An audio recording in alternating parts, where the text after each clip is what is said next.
Buffers. So buffers are solutions that resist changes in pH. And it's a solution that's made up with either the weak acid and its conjugate base, or a weak base and its conjugate acid. And it has to be in equilibrium. So the reason how it works is that it's in equilibrium. So if I look at NH4 plus in equilibrium with NH3 and H plus, right, this is a weak acid, the ammonium ion. This is the conjugate base.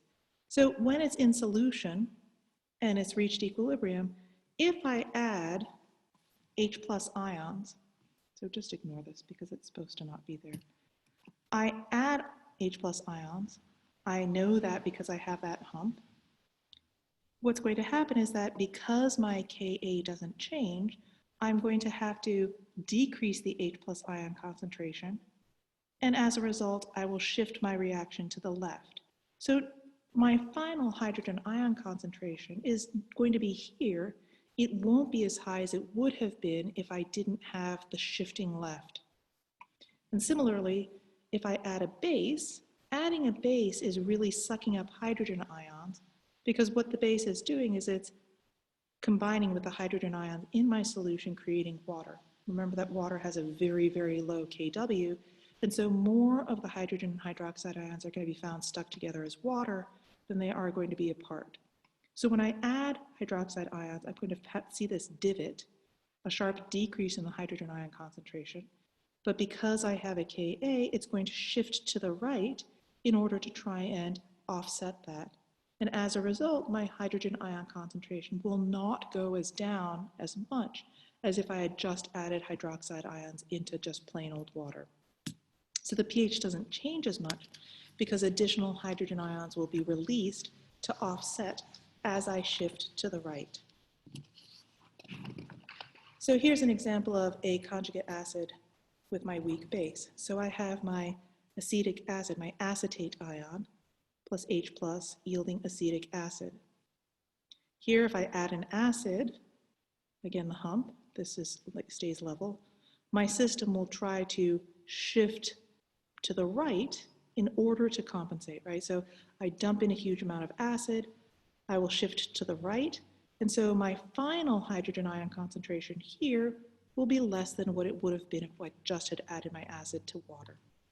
And then again, if I add hydroxide ions, it's going to suck up those hydrogen ions, causing a divot, and my system will shift to the left in order to try and replenish those hydrogen ions. Again, my pH is not going to change as much. So if an acid is added, the system shifts right, so my pH does not go down as much. I'm using up some of the H plus ions that I used. And if a base is added, I'm going to replenish it by releasing some of the hydrogen ions. So the buffer works best when I'm right at that equilibrium. And it works best if I have an equal concentration of weak acid in my conjugate base or my weak base in my conjugate acid, so that the system can shift a lot without running out of either side, right? So if I shift left, I have to make sure that I have things on the products that can shift to the left, and vice versa. If I shift right, I need to make sure that I have enough reactant in order to shift. So I always have to be at equilibrium. So on a titration curve, if I have a buffer present, you're going to see a large buffering zone in which, as I'm adding base, my pH really doesn't change as much. And you'll see this, and again, it's another inflection point. You'll see this inflection point where my weak acid is equal to my conjugate base concentration. So that you can see here, if I add a lot of base, it's still not changing my pH that much. If I add a lot of acid, it also won't change my pH as much because I'm right at that middle. So it allows me to shift back and forth. Buffers also work best, understandably, at keeping the pH range closest to its pKa or to its pKb. So pKa is the negative log of my Ka. This is a buffer that works in an acidic range. pKb is the negative log of my Kb. It's buffers that work in a basic range.